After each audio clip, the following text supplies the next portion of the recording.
最近越来越多的中国公司来美国上市，在过去这个星期呢，美国的股票市场上就有很多家令人刮目相看的中国公司股票挂牌，而且呢一开始就是声势相当的不错。当然，美国投资人早就注意到这一点，他们希望到中国不单单是参与公司挂牌上市，也更希望能够发展自己的业务，推广自己的产品。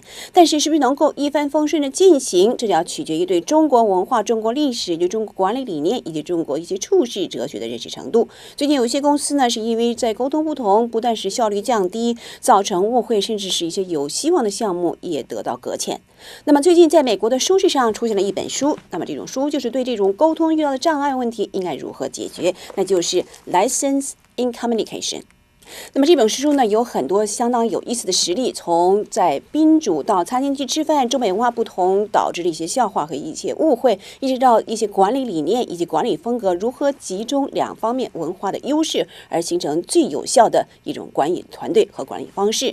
那么这个书的作者呢 Douglas Manley 本身并不是专业作者，而是一个美国人，在中国公司打工，最后又回到美国，以中国的文化跟美国投资人和美国的一些分析师进行沟通的一个深刻的体会，他认为相当有必要把他自己的体会著成书，对学生还有一些实业家。那么接下来就是我们的专访。Because of your experience, and then you decide to write this book. 对。What do you think the book can really, in what scope and degree to impact future cooperations between the two different cultures and two different corporate entities? I think the most important is to bridge the gaps in understanding between both the Chinese business community, the Chinese students that are studying in university today, Chinese business professionals that I believe are younger than 35 years old, will be the new wave of business professionals in China as China continues to engage and open to the world. In the same fashion, there are a lot of American investors, a lot of big American companies that are starting operations in China or that are trying to implement joint ventures with Chinese companies in China to tap the rise of the Chinese consumer. So when you bring American business style and business philosophy, especially from New York, it's very direct. That's not the way to build a new business relationship in China. You present the book to U.S. Clients, friends, potential readers to teach them that's what you should know before even you step into Chinese boundary. The value and the lessons I'm attempting to drive from the book to Westerners, particularly Americans, but a lot of Westerners that are currently doing business in China, that are considering doing business in China, as well as students, university students in the US, in Europe, and in China. I'm trying to illustrate the importance of studying Chinese history and Chinese culture before you engage a Chinese company, before you spend money to open a new facility in China and expect that the business style and business philosophies that work very well in an environment not like New York will not be so successful if you try to forcefully implement them with a Chinese team when they can clearly see that the foreigner, if the foreigner is an investor and Da Laoban, if he does not understand anything about Chinese culture, has not spent any time studying the history of China's development, especially over the past 30 years, it will create many conflicts, many problems. And is there anything from a management style the Western people manage differently, and the management concept, the management philosophy totally different, and how to integrate these two different culture and philosophies together to make the Chinese company more efficient, even more efficient than the U.S. company? So anything like that? Yes, very, very much so. There are several chapters in the book that do not focus on telling stories about what my experience has been in China. Instead, they focus on business methods in the US, in my experience in New York, that are based on efficiency and productivity. So performance appraisal, performance review, paying a bonus to an employee tied to specific performance and achieving goals. These are things that I slowly built into developing my team when I first arrived in China.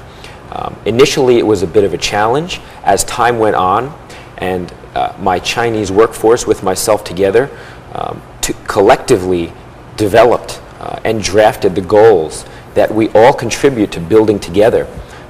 There was a lot of success in giving them the autonomy, giving them some of the freedom to achieve a goal on their own. Mm-hmm. A specific example, and there's a case study about this in the book. Somebody that I had worked with in China, with a Chinese team, had developed something called the 5-15 split. And basically it's 5 minutes and 15 minutes. Initially he was working with a Chinese senior director that worked for him. If there was a problem, this director would come to the general manager and explain the problem for 20 minutes with no proposed solution or idea to resolve the problem. This manager then implemented a program going forward. If you come to present a problem, you have no more than 5 minutes to discuss that problem.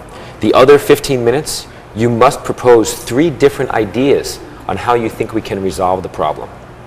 This is helping to evolve some of the mindset with some of his Chinese employees that had previously worked for some Chinese firms that were not familiar or had not typically practiced some of these business philosophies.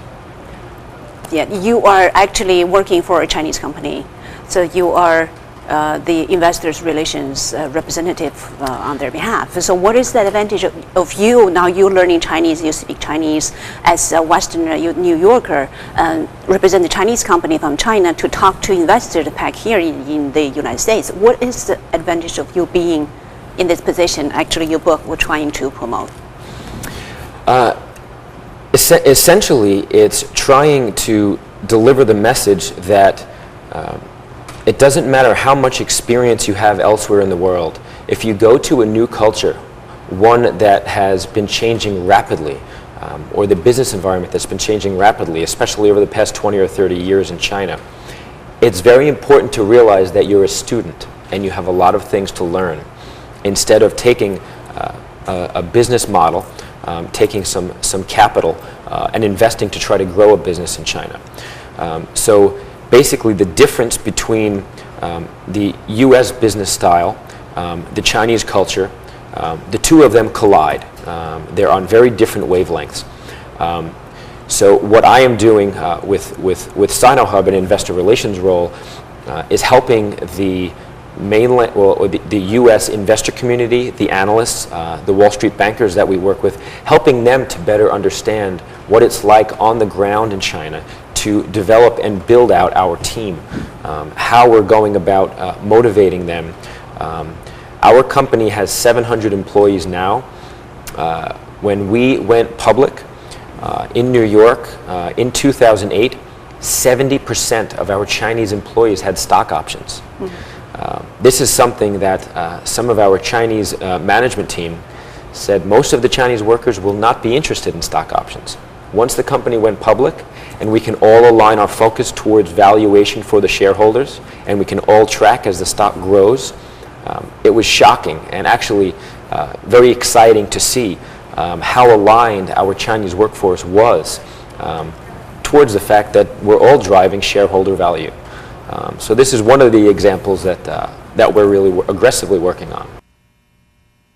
以上就是这个星期的环球财经单元，谢谢您的收看，我们在下期同一时间再见。我是庞哲，现在现场将会在香港直播室的主播任任。